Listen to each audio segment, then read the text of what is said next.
Increasing the Afterpay spending limit after a late pay is very easy to do. Today I'm going to show you how to do it. To start the process, firstly open afterpay.com in your web browser.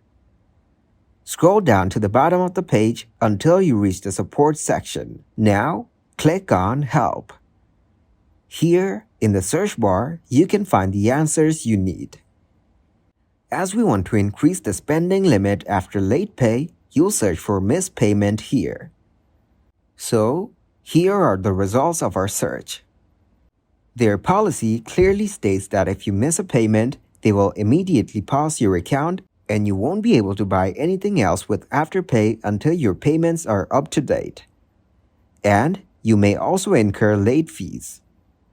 Your spending limit has also decreased. And this is because Afterpay takes into consideration a range of different factors when determining your spending limit. Now, scroll down and click on the Get in Touch button. Select the option Help with Payments or Hardship Support. After that, enter your email address and type your issue in the given box. Add as many details as you can.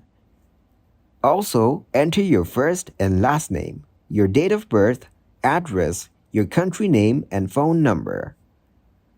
Then, you'll also need to answer some questions, like, how have your circumstances changed? Why have your circumstances changed? You can also tell how they can help you and when you can start repayments. Once you're done adding all the required information, click on the Submit button to submit your request. Afterpay team will soon resolve this issue.